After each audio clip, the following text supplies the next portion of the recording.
travar, né? Se a internet cooperar. Olhem, aqui parece que já entrou, né? Vamos tentar aqui agora o notebook. A guerra é o notebook, minha gente. Ainda falta 3 minutinhos, então é o tempo que eu tenho aqui para ver se a gente consegue colocar aqui o notebook na ativa, cara. Aqui é uma guerra tremenda, viu?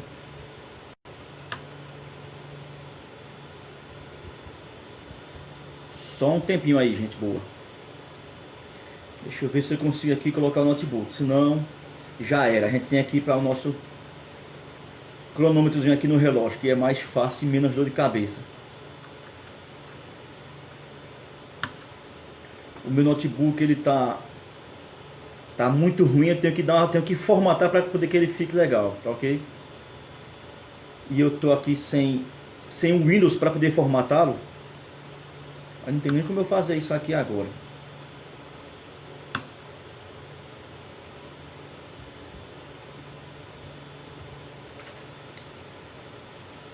Vou aqui tentar mais uma vez. Se ele pegar, ok. Se ele não pegar, eu tenho aqui a minha turma do celular que já está aqui na ativa.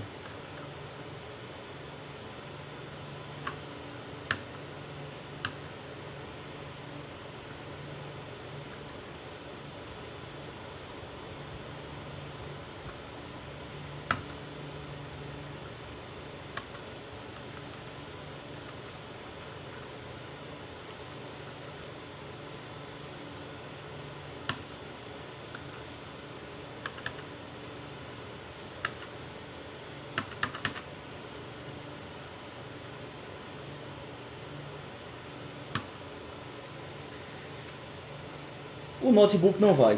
Ainda bem que o celular está aqui gravando, ok?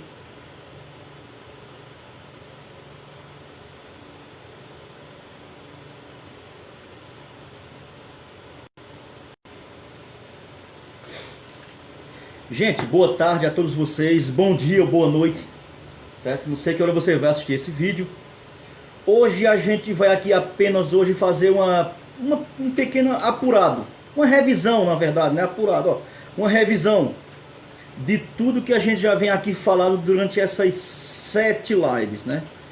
Nós já fizemos 7 lives falando sobre esse assunto.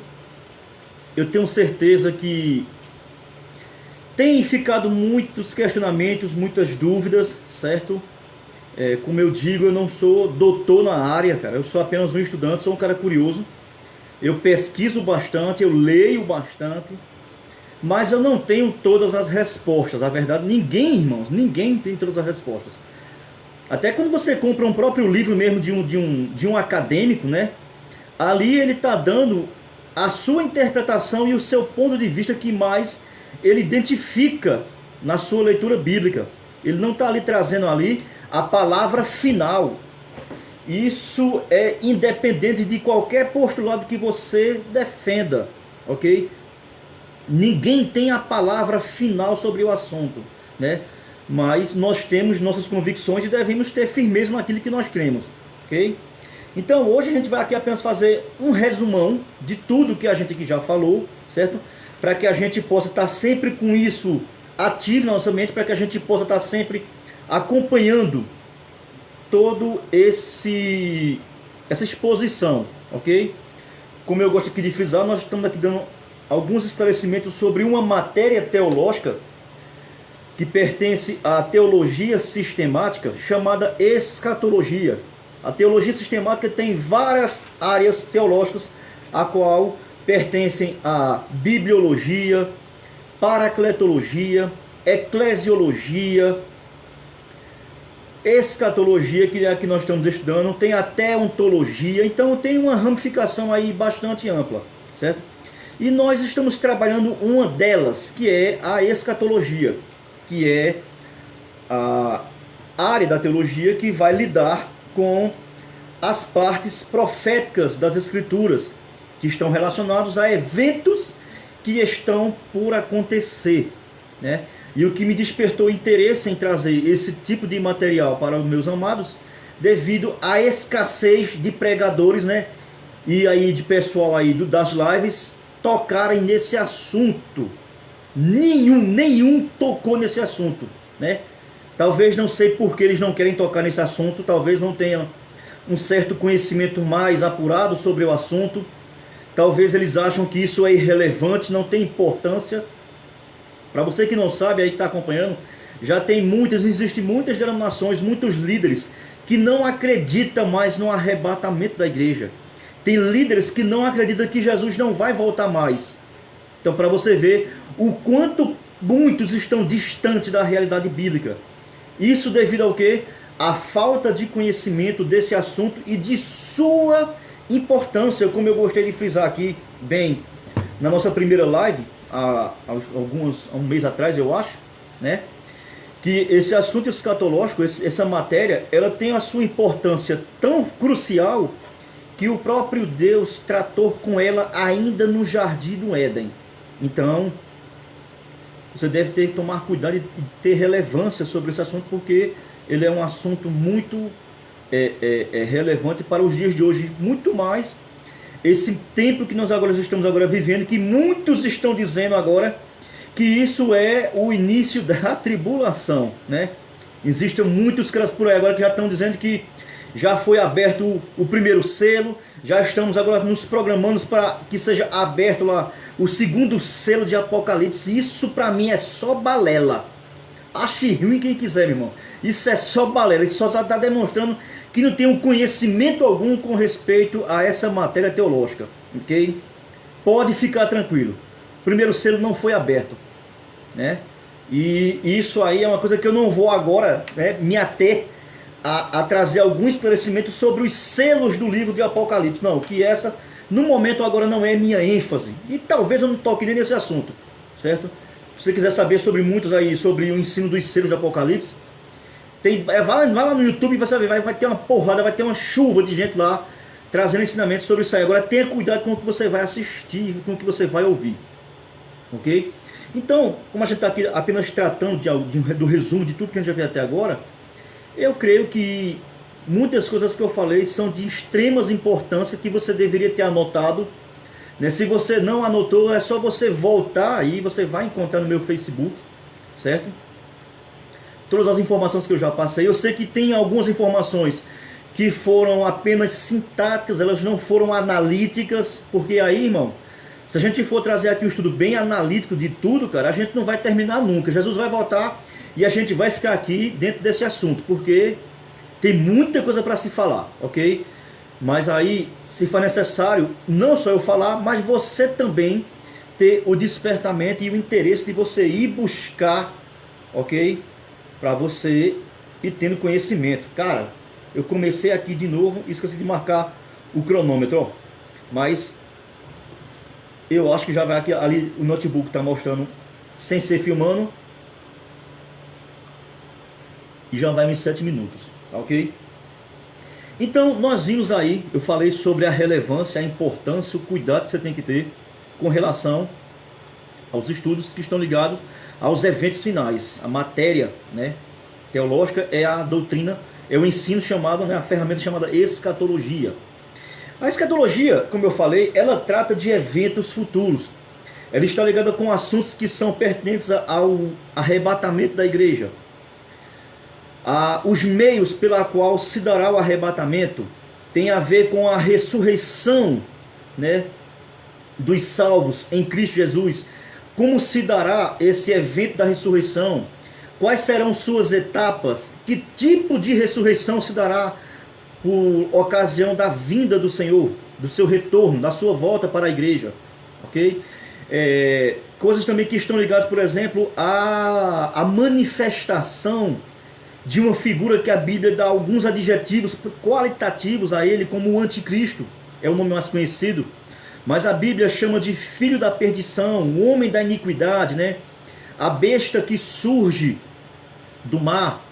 Tem outra expressão também que é muito interessante lá no livro de Mateus, no evangelho que Mateus escreveu, no capítulo 24 lá, se eu não me engano, eu acho que deve ser o verso 16 ou é verso 19, mas é nessas imediações. Eu estou aqui com a Bíblia, se você quiser abrir ela aí, junto comigo, no Evangelho de Mateus, no capítulo 24, você vai encontrar uma designação que Jesus dá a esse personagem muito muito falado nas cartas de Paulo e principalmente no livro de Daniel. Depois vai se fazer necessário a gente dar lá um mergulho também no livro de Daniel. Vai ter que entrar em história. Nós vamos ter que falar aqui um pouco sobre o período intertestamentário, para você entender muitas coisas que são relevantes a esse período. Ok? Ó?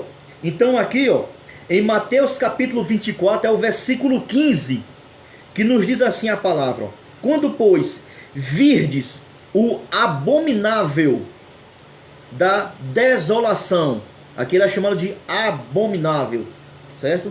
Lá no livro de Daniel, ele é chamado de príncipe. Lá no livro de Daniel, ele também é chamado de chifre pequeno.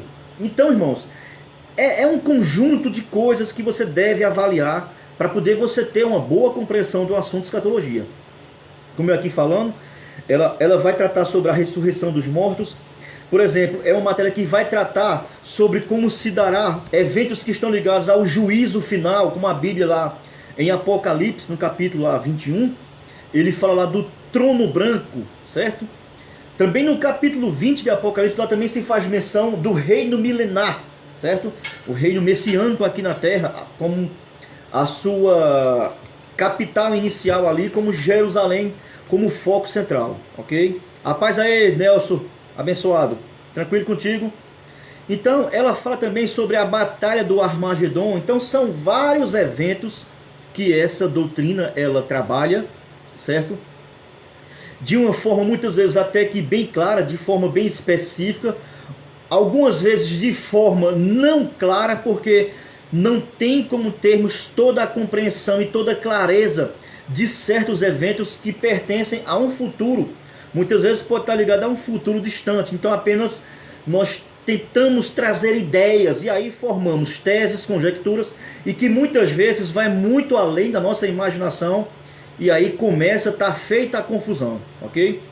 Então a gente está aqui falando apenas hoje sobre um resumo, certo? Nós estamos aqui trazendo aqui uma revisão apenas de todo o material que já foi agora aqui falado, né, por vossa pessoa, já nessas 7 lives que já estão aí disponíveis no meu Facebook. É só você procurar que você vai encontrar elas aí. Eu falei também que para que a gente possa ter uma boa compreensão sobre esse assunto, né, se faz necessário você ter uma compreensão do Antigo Testamento. Eu falei aqui da importância, eu falei o tempo todo e ainda vou continuar falando sobre a importância que se tem de você ter conhecimento do Antigo Testamento. E eu trouxe algumas coisas bem sintáticas, mas em algumas partes foi até um pouquinho mais panorâmico, mais ali, como é que eu vou dizer, bem resumido, né? Mas ficou muito claro as partes onde eu ali frisei sobre expressões escatológicas que eram utilizadas pelos escritores do Antigo Testamento, na sua compreensão, no seu entendimento e no nível de revelação que foram dadas a eles. Você tem que entender que a revelação profética de Deus, ela já está completamente selada. Aqui, meus irmãos, aqui está a revelação de Deus, certo? A revelação de Deus está aqui, meu irmão, ó, na sua palavra, certo? Não está na boca desses caras que eu vejo aí não, com revelação à torta e à direita. Tem uma questão que tem aí, que a galera está colocando aí no Mercado Online Garanhuns, sobre esses pregadores, esses profetas aí de Araque, ok? Eu boto para detonar nessa turma aí, meu irmão. Eu não tenho um pingo de medo dessa turma aí, gente. Só falando asneira e só ludibriando o povo. E otário o povo, otário as pessoas que dão ouvidos a esses canalhas. Para mim são os canalhas, né? Isso não vale nem a pena a gente estar aqui. Eu tô até aqui fugindo aqui da minha linha de raciocínio, até estragando a minha live. Vamos voltar para cá. Vale a revelação, que é a palavra de Deus, ok? Então a revelação de Deus, ela foi dada progressivamente no decorrer dos tempos, ok? Ela não foi dada de uma vez só. Então você tem que entender a cada estágio dessa progressão, a que nível ela se estabelecia e ela alcançava a sua abrangência. Então os autores do Antigo Testamento, eles receberam em partes algumas coisas, eles não a receberam por completo, ok? Não foi lida por completo. E a gente viu aí que há uma dissonância clara, irmãos.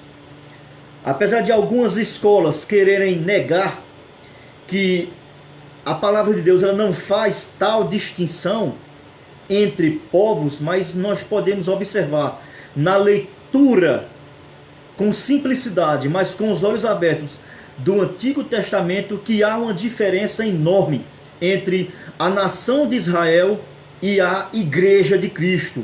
Há uma diferença enorme, quer você queira aceitar, quer você queira não aceitar. Cabe a você refazer de novo a sua leitura do Antigo Testamento. E aí eu deixei muito claro, não há como você dizer que não está claro ali, a não ser que você realmente não queira aceitar. Eu vou respeitar a sua opinião, você tem os seus pressupostos para crer naquilo a qual foi dado a você. Então, irmão, fique em paz e a gente vai para o céu da mesma maneira, tá ok? Mas ficou muito claro ali, é muito claro, principalmente se você ler a carta aos Romanos, capítulo 9, 10 e 11, ali deixa uma clareza que não há de se negar, de que há uma distinção visível, muito clara, brutal, entre a nação de Israel e a Igreja de Cristo. E você tem essa compreensão como? Quando você tem um bom conhecimento, não apenas fazendo aquela sua leitura anual ou diária do Antigo Testamento, mas quando você faz um estudo muito aprofundado do Antigo Testamento, aí você vai conhecer a cultura judaica, você vai conhecer figuras nas festas judaicas que apontavam para coisas futuras que foram mais reveladas no Novo Testamento. Você vai ver que as exortações, as leis que permeavam todo o rito judaico, nenhuma delas você consegue ver claramente elas sendo encontradas nas cartas de Paulo como ensinamento para a igreja, ok? Você não vai encontrar.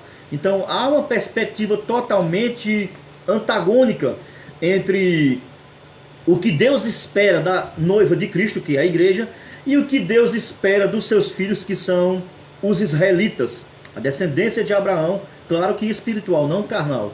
Você entende isso quando você vai ler lá o Evangelho de João, e o Evangelho de João lá está muito claro no capítulo 6, onde Jesus ali faz uma clara distinção entre quem são realmente os verdadeiros filhos de Abraão. Então a gente está aqui hoje, relembrando, uma pequena revisão de tudo que já foi dito.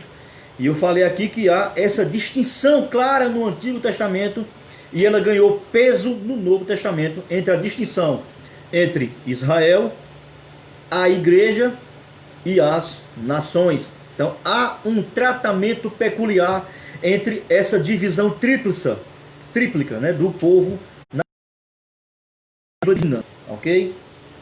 Então eu falei aqui que a importância que tem do estudo escatológico. A escatologia começou no jardim do Éden. E nós vimos aqui também que eu abordei aqui algumas expressões que foram feitas pelos escritores do Antigo Testamento e que elas devem ter uma relevância para que você possa ter uma compreensão melhor e aplicação dela melhor quando os autores do Novo Testamento a utilizaram. Então eu frisei muito claramente, eu sei que foi panoramicamente, mas aí eu deixei aí a exortação para que você se aprofunde, não fique apenas nas minhas palavras. Sobre, por exemplo, né, últimos dias, nós vimos aí com clareza a aplicação dos últimos dias, como era ela entendida pelos autores do Antigo Testamento, a sua aplicação. A questão do dia do Senhor, que é uma das expressões mais utilizadas pelos autores do Antigo Testamento, e a aplicação que eles tinham e a amplitude que essa palavra ganhou no Antigo Testamento e como ela foi aplicada na perspectiva dos autores do Novo Testamento. E se você realmente se aprofundar com sinceridade na terminologia e nos acontecimentos que envolvem o termo dia do Senhor, você vai chegar à conclusão, se você fizer uma pesquisa sincera, uma exegética bem sincera, sadia e clara, você vai chegar a uma compreensão que a expressão dia do Senhor tem ligação com o período tribulacional destinado a Israel e as nações. Não envolve a noiva do Cordeiro. Não há necessidade da noiva do Cordeiro sofrer estas punições ou esse castigo, vamos assim dizer, ok?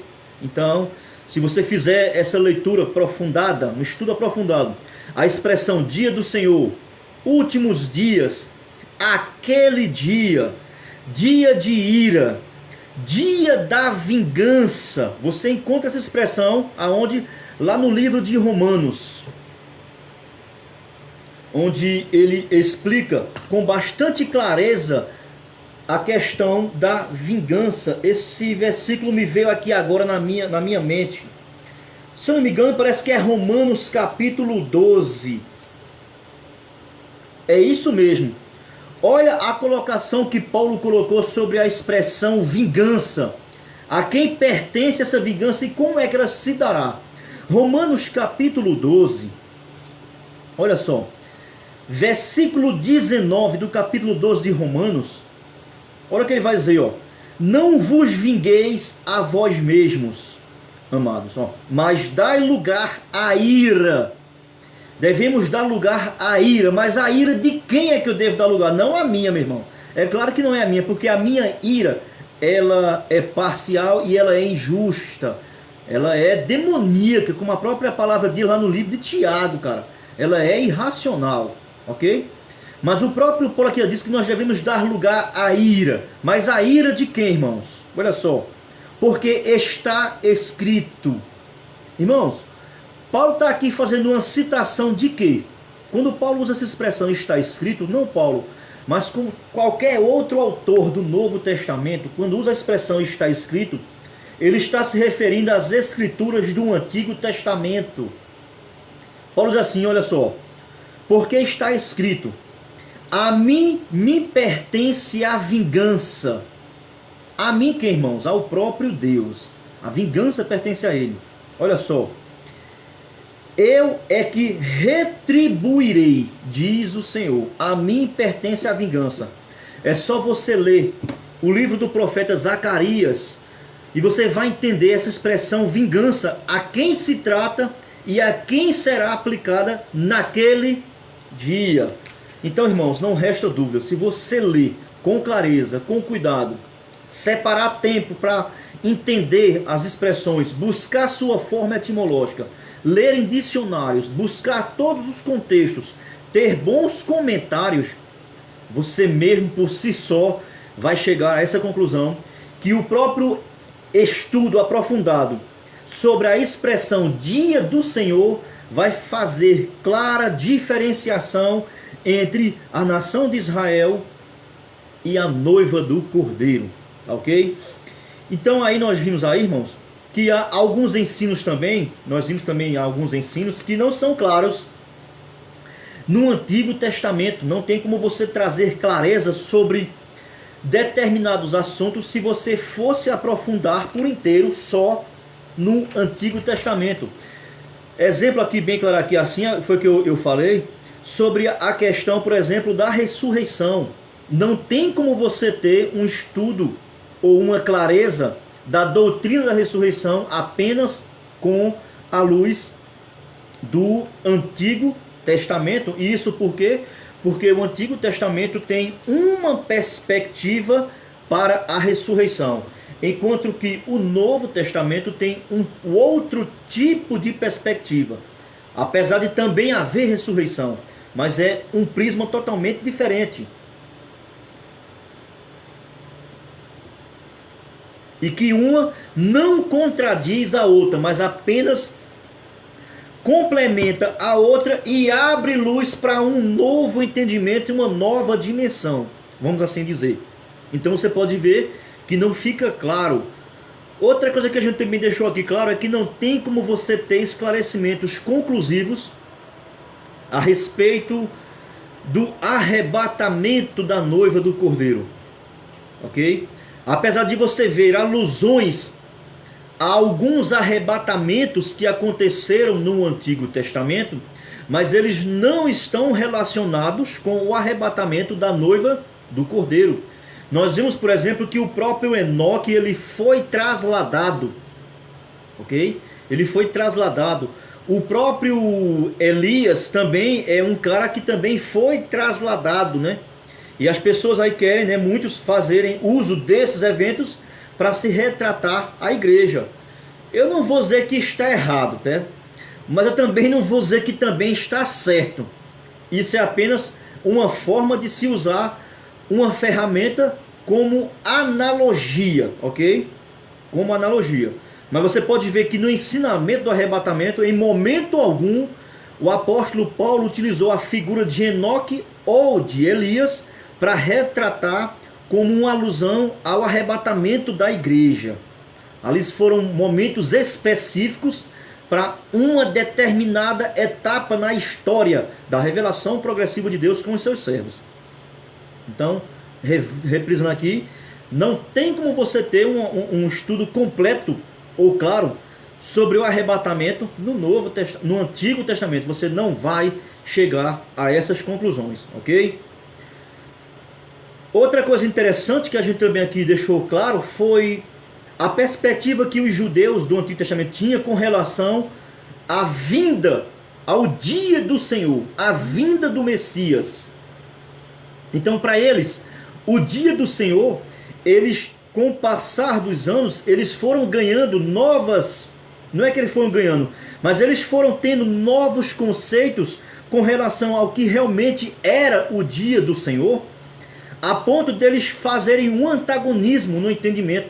Ou seja, eles tinham entendimento que a expectativa com relação ao dia do Senhor seria um dia de bênçãos, mas que na verdade seriam, mas não da forma como eles deram e criaram esse conceito. Eles foram totalmente desvirtuados no decorrer da caminhada. E quem foi que desvirtuou o povo desse conceito? Quem foi que desvirtuou? Os falsos profetas, irmãos. Os falsos líderes desvirtuaram a nação de Israel.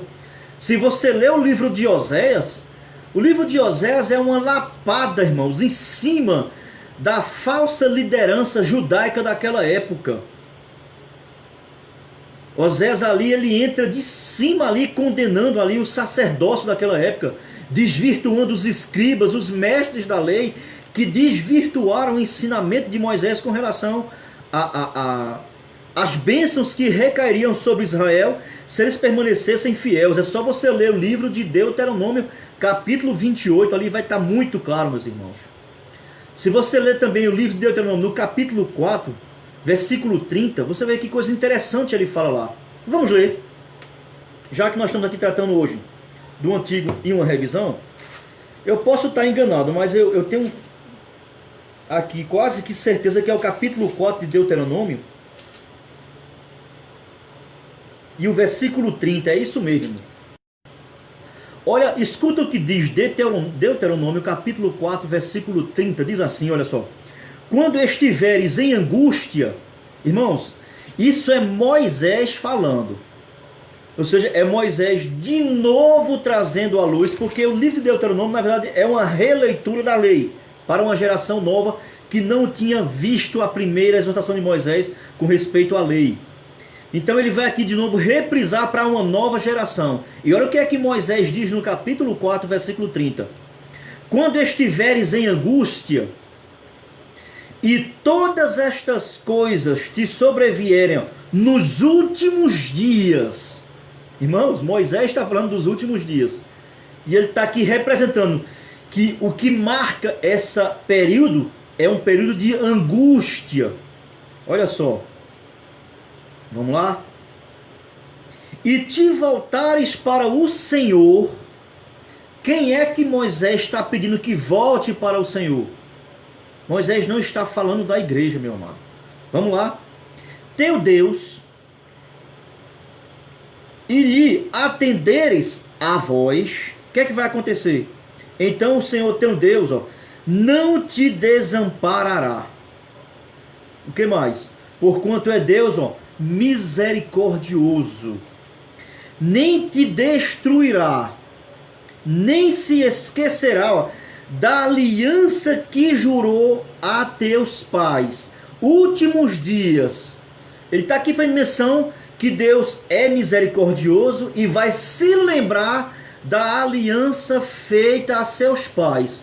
Bote a igreja aí agora.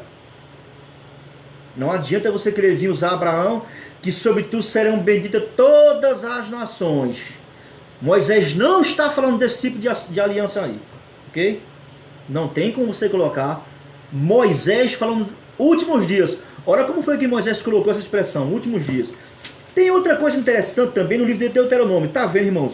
O Antigo Testamento, cara, o Antigo Testamento é top, meu irmão.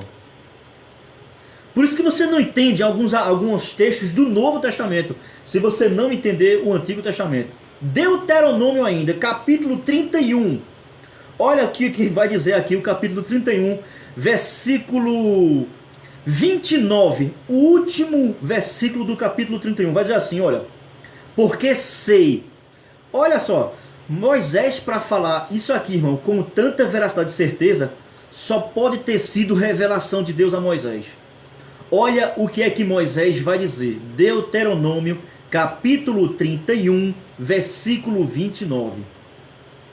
Porque sei que, ó, depois da minha morte, beijo, meu amor, olha só, por certo, olha a certeza de Moisés, olha certo, procedereis corruptamente e vos desviareis do caminho que vos tenho ordenado. Será que Moisés acertou ou não, gente? Será que Moisés acertou ou não? E aí, gente? O povo se desviou ou não se desviou? O povo se desviou, cara. Aê, arminiano topado chegando aqui. Natanael, a paz de Cristo mesmo. Hoje é só uma revisão de tudo que já foi dito, ok? Eu estou lendo aqui, ó, Deuteronômio capítulo 31, versículo 29. Ok? Se você quiser acompanhar comigo aí. Então aqui voltando para a minha linha de raciocínio. Nós vimos em Deuteronômio capítulo 4, versículo 30, como foi que Moisés utilizou a expressão últimos dias. Para quem é que Moisés estava apontando, meus irmãos? E agora ele reforça de novo essa ideia no capítulo 31 de Deuteronômio, no versículo 29. E ele vai dizer agora: então, ó, este mal vos alcançará nos últimos dias.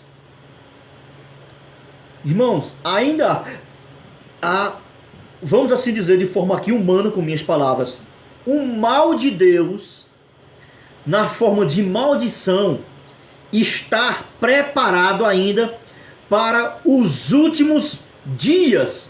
Para quem é, meus irmãos, que Moisés está falando?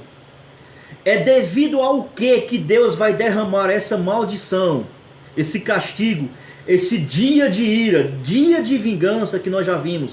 Sobre quem Moisés está falando? Que período Moisés está retratando? Olha só, 4.000 anos atrás. Vamos lá? Porque, ó, fareis mal perante o Senhor. Olha o que é que Moisés está dizendo. Provocando o que, ó? A ira.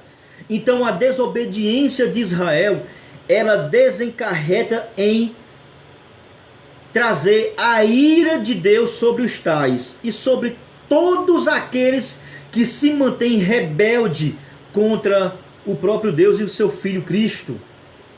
O próprio Evangelho de João, no capítulo 3, lá depois do versículo 18, se não me engano.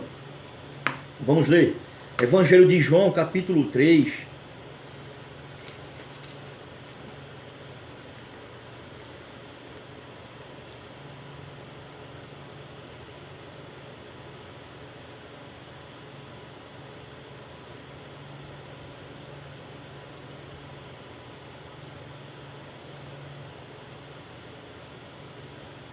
Deixa eu achar aqui, meus amados. Eu sei que está no capítulo de João.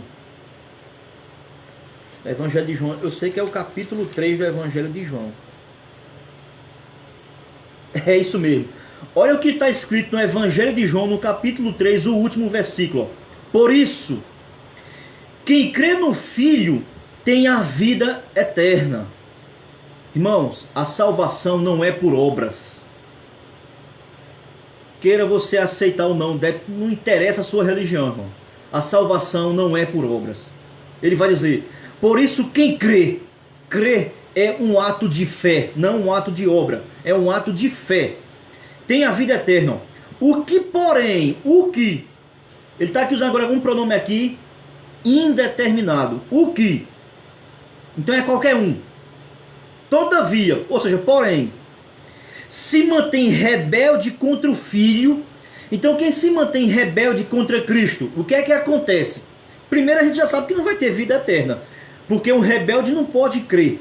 Ele tem que receber a graça de Deus. Então ele vai continuar aqui, ó. Se mantém rebelde contra o Filho, ó, não verá a vida. Não verá a vida. Mas, ó, sobre ele, sobre quem? Sobre esse que se mantém rebelde. Se mantém o quê? Sobre ele, ó, permanece a ira de Deus. Ok? Deuteronômio capítulo 4, versículo 30, leia. Deuteronômio capítulo 31, o último versículo, leia. Romanos capítulo 12, leia. Evangelho de João capítulo 3, o último versículo, leia. A ira de Deus é sobre quem, irmãos? Não é sobre a igreja. Ela nesse momento será guardada, como diz lá Apocalipse capítulo 3. Mas vamos voltar que eu estou fugindo da revisão. Então, revisando aqui, como sempre, ok? A gente aqui falou que não há como você ter clareza total das palavras utilizadas no Novo Testamento, se não a conhecê-la no Antigo Testamento e que aplicação ela recebeu e a que tempo ela foi determinada, tá ok? Você pode saber ver também que no Antigo Testamento não se faz menção de moradas no céu. Você não tem como ter uma clareza sobre o assunto de promessas de morada no céu. Nunca foi prometido para a Israel a Canaã celestial. Sempre a Canaã terrena, ok? Nós observamos também que eles não receberam informação sobre o surgimento da igreja. E eu deixei aí bem claro que você pesquisasse na carta aos Efésios e na carta aos Colossenses as exortações que Paulo dá com relação a esse tipo de assunto. Então, eu prefiro ficar com Paulo, certo? Então, a gente resumiu aqui claramente, né, algumas coisas que nós já vimos aqui até hoje sobre o Antigo Testamento. E eu lembro que eu deixei uma pergunta para os irmãos, mas ninguém responde, né? Porque não é interessante para muitos, né? Não vale a pena. Para quê? Né? É o crente que não tem interesse na palavra de Deus. Eu acho que você está equivocado com relação à sua crença em Deus, ok? Porque se é um assunto que a Bíblia enfatiza de Gênesis e Apocalipse e você não dá a mínima, eu acho que você deve estar crendo em qualquer outra coisa, menos em Cristo Jesus e na sua palavra. A verdade é essa. Eu deixei aqui uma pergunta nessas lives aí, para os amados. É claro, meu irmão, que você não é obrigado a responder, não. Você não é obrigado a responder. Mas em não responder, isso só demonstra a sua falta de interesse com a palavra de Deus. Ok? Mas não é obrigado, pode responder mesmo não. Deixei aqui só para aqueles que realmente querem entender o assunto. Quem não quer entender o assunto, pode viver aí dessas mesmices que a gente vem vendo aí o tempo todo, ok? Que me perdoe aqui o Senhor, mas que isso já me deu nojo. Eu estou enojado com essas coisas. Isso para mim já se tornou repugnante. O próprio Jesus ensinou que da nossa boca seja sempre o sim, sim e o não, não. E o que passa disso vem do maligno. E tem muitos malignos à solta aí com essas lives aí no Facebook. Que Deus tenha misericórdia de nós, irmãos. Que Deus possa proteger o nosso coração dessas palavras enganosas, desses falsos mestres que têm ensinado aí nessas lives aí ridículas que eu tenho visto aí. Ok? Mas aqueles que têm feito a live com um coração sincero, que realmente estão pregando a palavra de Deus, a palavra que eu tenho para você é que Deus vai te recompensar grandiosamente. grande será o seu galardão naquele dia, irmãos. Você que tem sido fiel, você que tem pregado a palavra de Deus com sinceridade e que tem dito aquilo que a palavra diz. Para esses aí, irmãos, o galardão é como diz Paulo lá na segunda carta a Timóteo, no capítulo 4. Desde agora a coroa da justiça já me está reservada. Ele tem guardado o meu depósito. Paulo tinha essa convicção. Por quê? O que trazia convicção a Paulo? Sabe o que é? É porque Paulo pregava a palavra de Deus com sinceridade, com verdade, não distorcendo para agradar público hipócrita. Eu entro rasgando, se você que eu não tenho um papa na língua, meu. Eu entro detonando com esses hipócritas que eu tenho visto aí. Acabou de chegar aqui conosco o grande reverendo Janduí, meu irmão em Cristo. Olha, Nelson, quem está aqui com a gente, olha. Janduí, topado aí, presbítero aí da Igreja Presbiteriana do Brasil, grande homem de Deus. Ok? Então, eu deixei a pergunta. Então, eu vou fazer de novo aqui agora, certo? Para a gente resumir aqui essa nossa parte de hoje, ok? Eu fiz uma pergunta que está relacionada ao ensino do Antigo Testamento. Então, a pergunta foi: qual dos 3 assuntos, se você quiser tomar nota aí, você pode anotar aí no seu caderno. Qual dos 3 assuntos você consegue ter clareza no Antigo Testamento? Letra A, arrebatamento. Letra B, dia do Senhor. E letra C, ressurreição do corpo ressurreto. Anotou? Se não anotou, não vou repetir. Você assista a live de novo quando acabar. Só assim você vê do começo, ok? Então, se você conseguir responder essa pergunta, você vai ter uma compreensão melhor dos assuntos, tá ok? E a gente viu claramente isso aí. Vamos aqui passar mais para frente. E depois de tudo isso aí, irmãos, eu mostrei várias passagens, eu mostrei vários contextos no Antigo Testamento com clareza a respeito do emprego e do uso dessa expressão chamada dia do Senhor. Naquele dia, naquele tempo, dia de ira, dia de angústia, dia de vingança, ok? Então são termos que, como eu deixei aqui claro, você pode pesquisar em qualquer dicionário. São termos intercambiáveis que falam do mesmo assunto. Olha aí, ó, a minha esposa respondeu a pergunta. Olha aí, cadê os machos? Cadê os meus irmãos? Olha, uma mulher, minha esposa está respondendo. Cadê os homens aí? Cadê os homens? Olha, letra B. Ok, aí, ó. Então, irmãos, você não tem clareza do arrebatamento no Antigo Testamento. Você não tem clareza da ressurreição do corpo glorificado no Antigo Testamento. Você só tem clareza sobre o dia do Senhor. Por quê? Porque é uma questão distinta, direcionada para Israel e para as nações. Isso aí fica claro quando você faz uma leitura calma, tranquila, fazendo separação e anotações no Antigo Testamento, principalmente nos profetas menores, mas em todo o Antigo Testamento. Qual é a prova que é em todo o Antigo Testamento? Irmãos, eu acabei de ler para vocês em Deuteronômio, olha como está longe. E Moisés já falou de últimos dias, como um dia marcado por angústia, tribulação enorme. Isso devido ao quê? A desobediência e a falta, né, de amor pelo Senhor, pela lei do Senhor. Isso ficou claro aí em Deuteronômio. Ok? E agora, irmãos, a gente entrando no Novo Testamento. Eu já dei aqui algumas coisas interessantes no Novo Testamento. Se você veio acompanhando as lives, você vai ver que a gente deu uma pequena entrada no Novo Testamento. E eu deixei algumas questões em pautas que era para você, caso queira se aprofundar, você pesquisar. Que eu mostrei que são questões que são importantíssimas você destacar. Por exemplo, eu falei aqui, né, como foi que Jesus introduziu esses assuntos no seu público, que era um público totalmente agora bem informado, mas bem miscigenado. Por quê? Porque houve ali, a gente sabe muito bem, eu toquei apenas de forma rasa num período chamado período intertestamentário, que é essa folhazinha branca que divide o Antigo e o Novo Testamento, que é um período de 400 anos, onde houve ali um silêncio profético na revelação de Deus. E ali houve várias guerras, houve algumas adaptações.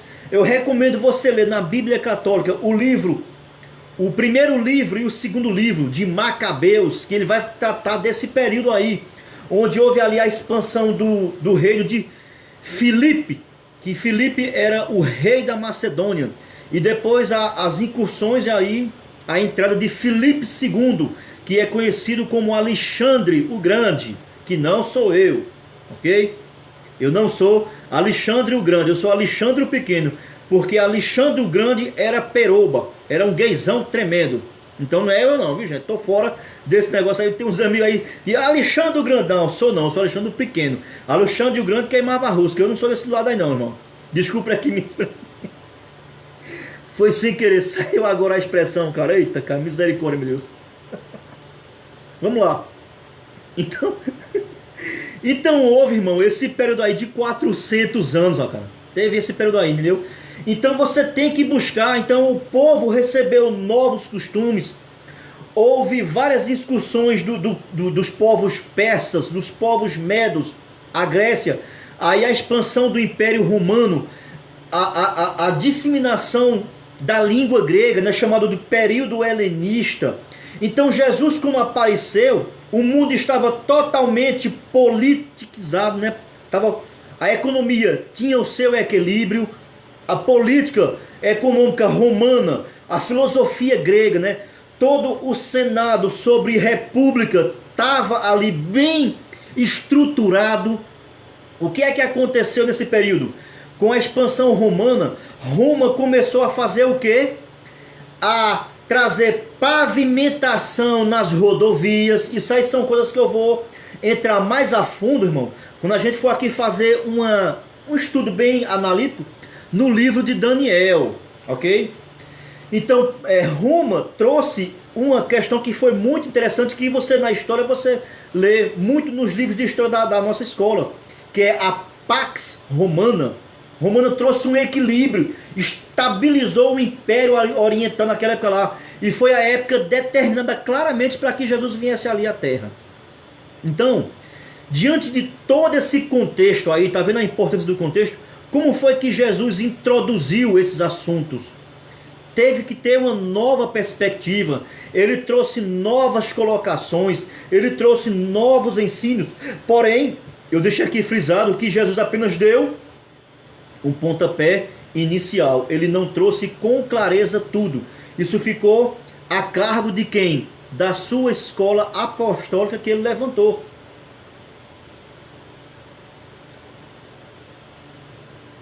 Aí são questões, irmãos, que são importantíssimas.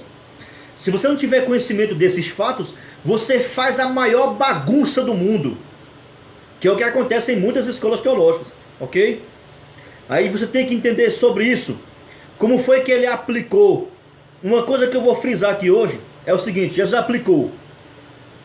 Mas qual era o método? Aqui agora vai ser importante. Eu vou aqui tocar em um assunto que, infelizmente, vai machucar algumas pessoas, mas é necessário dizer isso aqui. Machucar entre aspas, é claro, né? Você é um cara maduro, você vai entender o que eu estou aqui dizendo. Quando Jesus aplicou essas questões no Novo Testamento, olha como isso é importante, viu, gente? Eu vou aqui mostrar algumas passagens que só essas passagens por si só é muito clara. Não precisa nem me aprofundar. Qual foi o método que Jesus utilizou para aplicar certos ensinos no Novo Testamento? E aí, irmão, você já parou para pensar sobre isso? Qual era o método de Jesus Cristo com relação aos ensinos do Antigo Testamento? Qual era o método que ele utilizava? Porque isso é importantíssimo. Sabe por que isso é importantíssimo? Porque essa questão do método é o que divide as escolas, tanto da área pré quanto da área pós ou amilenistas. Se você não sabe, fique sabendo. O que divide em 90% as escolas é o método empregado por elas. A minha pergunta é, irmãos, qual era o método utilizado por Jesus Cristo? Qual era o método? Vamos ver aqui algumas questões. Por exemplo, olha só, o evangelista Mateus. Qual era o método do evangelista Mateus para empregar as profecias do Antigo Testamento? Qual era o método de Mateus? Eu lhe pergunto, era um método alegórico da escola pós ou era um método histórico, literal, gramatical da escola pré? Qual era o método de Jesus? Vamos ver agora. Com relação ao nascimento de Jesus. Vamos lá, como foi que Mateus escreveu? Como foi que Mateus escreveu e descreveu ali o nascimento de Jesus? Irmãos, por incrível que pareça, se você ler o nascimento de Jesus Cristo no capítulo 1 e capítulo 2 de Mateus, você vai ver que Mateus, ele utilizou o método literal, histórico de interpretação. O profeta Isaías diz que o Messias iria nascer de que virgem? Como era o procedimento? Eu lhe pergunto, isso aconteceu alegoricamente ou aconteceu literalmente, irmãos? Será que está claro, irmão, essa questão? De um método que era empregado pelos autores do Novo Testamento, irmãos? Era o método literal, histórico, gramatical? Aconteceu literal ou foi alegórico o nascimento de Jesus? E aí, e agora? O profeta Isaías disse que ia ser de quem? De uma virgem. Foi literal ou foi alegórico? Como foi que aconteceu? Qual era o emprego de Mateus, irmãos? E aí, e agora? Não é verdade? Quando Mateus descreve a fuga para o Egito e usa lá uma expressão para falar sobre isso e que chama ele de volta. E aí, Mateus escreveu de forma alegórica ou foi literal, meus irmãos?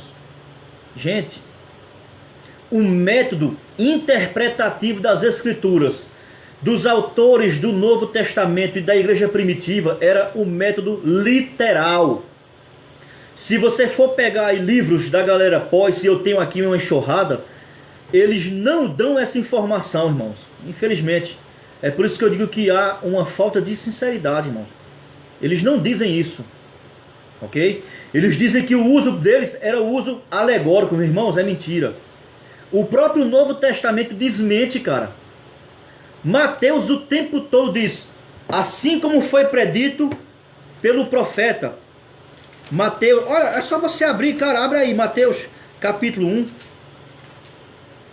Mateus capítulo 1. Mateus capítulo 2, quer dizer.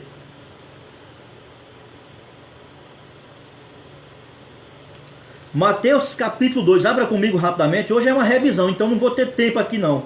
Pode ser 1 hora, 2 horas, até eu chegar aqui a uma conclusão final, ok?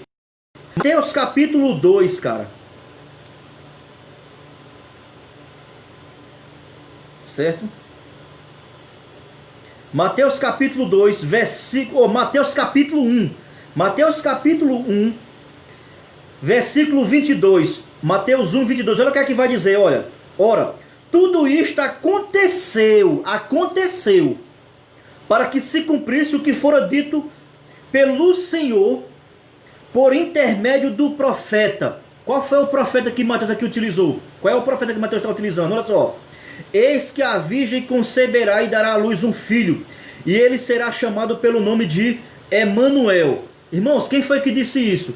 Foi Isaías. E Mateus interpretou literal ou alegórico? Qual era o método de Mateus? Eu estou só em Mateus capítulo 1, meu irmão. Se for até o capítulo 28, é o tempo todo literal, cara. Mateus capítulo 2. Mateus capítulo 2, olha só, versículo 15 de Mateus capítulo 2.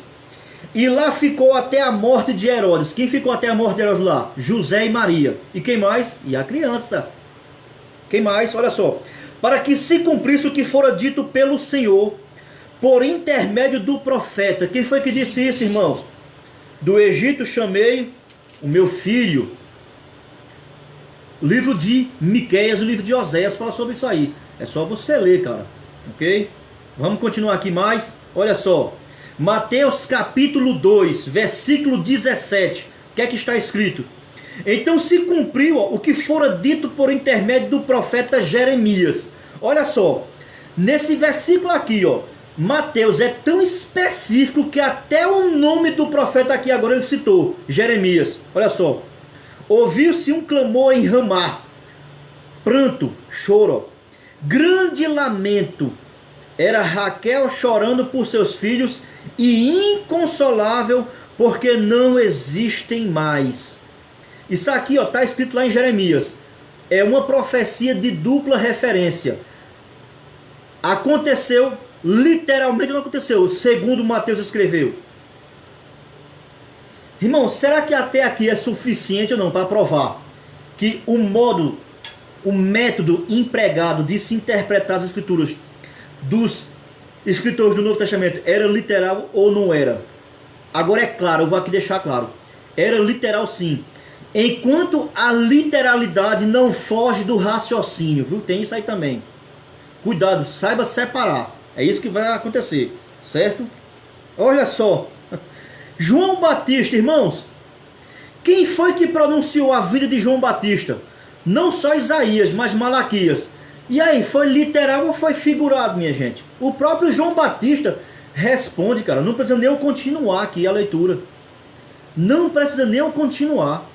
Irmãos, para que uma literalidade maior do que a própria tentação de Cristo? Até o diabo quis levar para o literal na tentação. Até o diabo. Está escrito, está escrito. E aí? Qual é a diferença que a gente vê aqui agora no diabo, em Jesus? Sabe qual é a diferença? É que aí ele citou o Salmo 91 e ele usou ali a forma literal de forma errada. Olha aí quando é que o literalismo está errado. Quando ele está sendo empregado de forma distorcida, que foi o que o diabo fez. Até o diabo interpretou literalmente. É só você ler Mateus capítulo 4, a tentação de Jesus. Só que ele usou o literalismo de forma errada. Aí Jesus veio lá e pá, olha aqui como é que é. E aí, foi figurado ou foi literal? O uso lá. Tá vendo, irmãos? Irmão, vou fechar a Bíblia, que eu acho que por aqui já é suficiente para mostrar que os autores do Novo Testamento, o método empregado por eles, era o método literal. Não, infelizmente, como dizem as escolas pós, que é de forma alegórica. É mentira, irmãos. A Bíblia desmente isso. Vamos, não, eu gostei. Vamos mais um texto. Irmãos, quando Jesus está se aproximando de Jerusalém, o que é que ele manda os discípulos dele fazer? Olha, vão lá na frente. Lá vai ter um jumentinho que ninguém montou nele ainda. Traga que eu vou montar nele. Quem foi que disse isso, irmãos? Que Jesus ia entrar montadinho no jumento. Quem foi que disse isso? Eu lhe pergunto. No Novo Testamento aconteceu literalmente ou foi figuradamente? Tá vendo, cara? Não adianta, meu irmão. Tá vendo que o uso do estudo específico ajuda você a chegar melhor a muitas compreensões? Jesus entrou montado no jumentinho, sim ou não? E aí? Ou ele entrou montado de forma alegórica? Foi ou não foi, gente? Será que aí não é suficiente para provar, meus amados, que os autores do Novo Testamento, a igreja primitiva, era um método literal? Tá ok? Então aí ficou claro, irmãos. Tá bom? Eu não vou mais tocar nesse assunto porque ficou claro. Tá ok? Então, como a gente aqui, voltando para nossa revisão, eu abri aqui um parênteses que foi gigantesco, mas é necessário. Então a gente vê aqui que o método utilizado por Jesus era o literal. Irmãos, é muito importante a gente saber quem eram os seus ouvintes oculares. Irmãos, os ouvintes oculares de Jesus era totalmente judeu, era judaico. O contexto que Jesus viveu foi um contexto totalmente judaico. Figuras de linguagem que Jesus utilizava era tudo voltado para a questão agrícola judaica. Interessante, olha só. Jesus, em uma parábola, fez uso do trigo e do joio. Coisas que eram conhecidas demais do povo judeu, não era? Interessante que muita gente quer pegar essa questão aí e introduzir na igreja, né? interessante, olha que curiosidade. Você já parou para pensar que Paulo, em momento algum, faz menção de trigo e joio dentro da igreja? Ele não fez menção de trigo e joio dentro da igreja. Em nenhuma epístola você encontra Paulo fazendo uso dessa analogia, dessa figura de linguagem. Por quê? Trigo e joio era muito conhecido de quem, irmãos? Do povo judeu, cara. Não que você não conheça, certo? Apenas mais um parêntese. Vamos lá. Então a gente viu aí, irmãos, que era um público judaico. Por isso, aquela linguagem totalmente judaica de Mateus 24 e diversas parábolas que Jesus fala sobre evangelho do reino. Jesus falava sobre o evangelho do reino. Paulo falou sobre o evangelho da graça. Isso é muito interessante e é muito complexo de entender isso aí, viu, gente? Então, você viu também aí que eu frisei com muita clareza. Eu digo assim, muita clareza, porque realmente não é que foi muita clareza, mas ficou muito claro que o próprio Paulo e os autores do Novo Testamento fazem uma distinção muito clara entre igreja e Israel. A chave central está lá no evangelho não. Na epístola que Paulo escreveu aos Romanos. Se você ler a carta aos Romanos com esse entendimento, você entende ela muito melhor do que se você ler com esse raciocínio. Por exemplo, se você observar no capítulo 1 de Romanos, Paulo fala o quê? Da corrupção geral que o homem tomou. A totalidade do pecado no homem, totalmente desgarrado, do capítulo 1. Ele enquadra ali todos desgarrados, ok? Imundícia. Aí no capítulo 2, ele traz uma exortação para uma classe específica dentro da igreja, que eram os judeus soberbos, ok?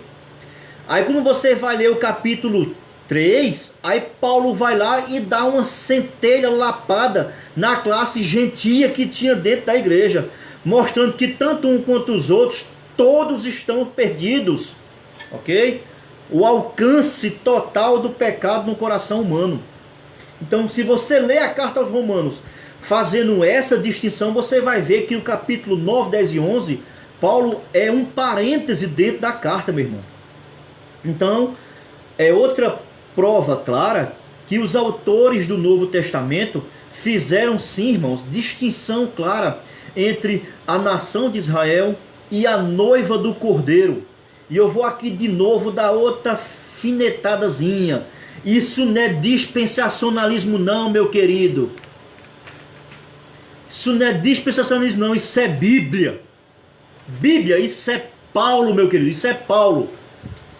Não vem aqui com dispensacionalismo não, ok?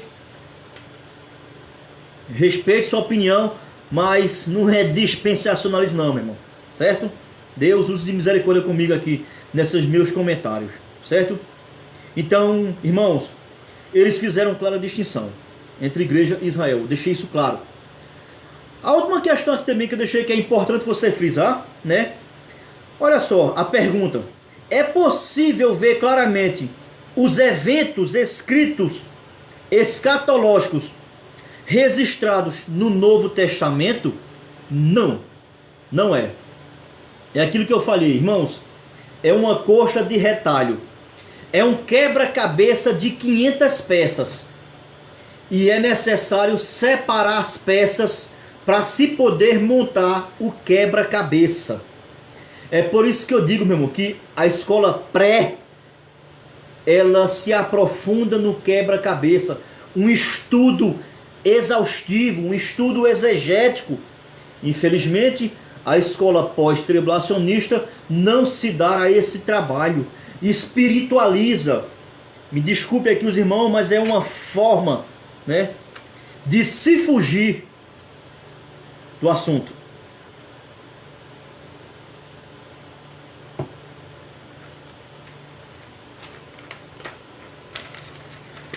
Os irmãos, eu mostrei a vocês naquela época lá 7 folhas, certo? Interessante, ó, que nessas 7 lives nós já matamos 4 folhinhas, ok? 4 folhinhas.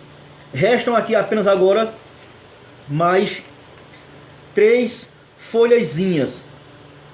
Não, na verdade não. Na verdade nós matamos já 5 folhas aqui. Porque tem aqui uma folha que eu fiz aqui, mas eu acho que não há necessidade de eu mostrar a vocês. Mas eu vou mostrar ela numa próxima live, ok? Então, irmãos, a gente vai encerrar por aqui hoje, ok? Ô, meu amor, você tá aí ainda?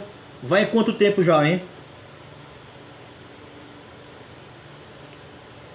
Então hoje foi apenas uma pequena revisão de tudo aqui que já foi dado, tudo que já foi visto. Mas há tanta coisa que eu vos tenho a dizer, mas os irmãos ainda não estão preparados para ouvir, parafraseando o que Jesus disse lá no Evangelho de João, capítulo 16, para os seus discípulos, ok? Então, meus irmãos, fizemos hoje apenas uma pequena revisão de tudo que foi mostrado. E você pode ver que é muita coisa, tem muita coisa que foi não esclarecida, mas foi pautada, ok? E eu tenho certeza e convicção que foi muito bem aqui colocado. Não porque fui eu que coloquei, né? Mas tudo com base na palavra de Deus, ok, irmãos?